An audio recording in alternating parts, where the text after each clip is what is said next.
Bonjour tout le monde, alors aujourd'hui on va ouvrir un nouveau sujet, un nouveau type de vidéo, puisqu'il s'agira des livres-toi. Des vidéos donc sur des œuvres littéraires, sur des romans ou sur toute autre lecture que j'aurais pu faire.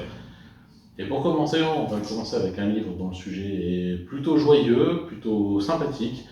Il s'agit de L'Anthropocène contre l'histoire, le réchauffement climatique à l'ère du capital. Et on commence avec la fiche technique. Le livre est donc écrit par Andreas Malm. En fait, c'est une compilation de 4 articles qu'il a écrits, puisqu'il est journaliste et maître de conférences. Il est édité par les éditions La Fabrique. Il fait 206 pages. Bon, faut pas se mentir, il y a à peu près 50 pages de notes à la fin du livre. Donc 206 pages, oui, mais non. Et il est sorti en 2017. On va maintenant parler du sujet du livre. Alors le sujet, il est assez clair, si vous avez lu le titre, si vous l'avez entendu. Si on sait que vous avez baissé le son de la vidéo, il serait peut-être temps de le remonter. Le sujet, donc, c'est effectivement le réchauffement climatique, étudier ce réchauffement et savoir pourquoi. Ça paraît simple dit comme ça, mais ça n'est pas du tout. Et on va en voir plus dans la partie sur mon avis, je vous expliquerai pourquoi.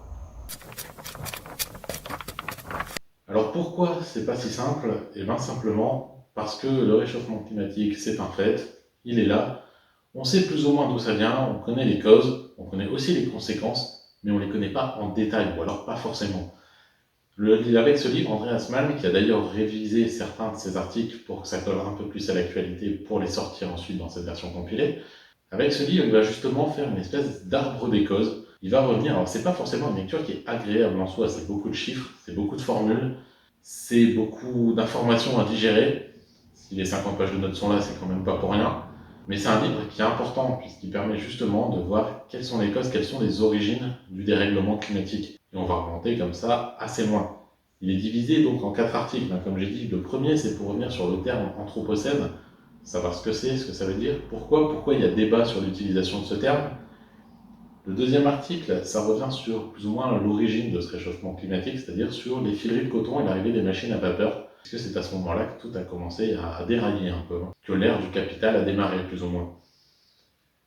Ensuite, il va parler du réchauffement climatique dans la littérature, mais aussi ce que la littérature peut apporter, les informations qu'elle peut distiller, et la façon dont elle va traiter le sujet du réchauffement climatique. Pour en conclure au final que malheureusement, si elle s'en sert plus comme toile de fond, elle le traite rarement réellement.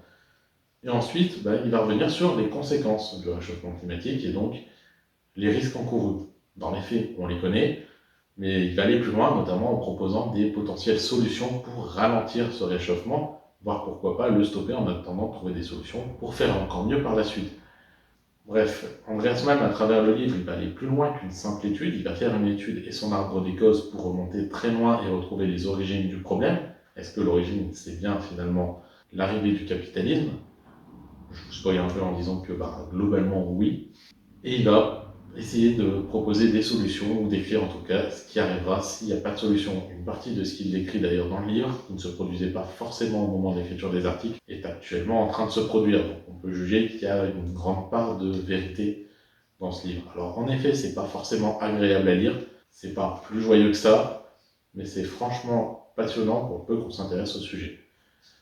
Bref, je vous laisse laisser votre avis si vous avez lu le livre, et en attendant, je vous souhaite une bonne journée à toutes et à tous.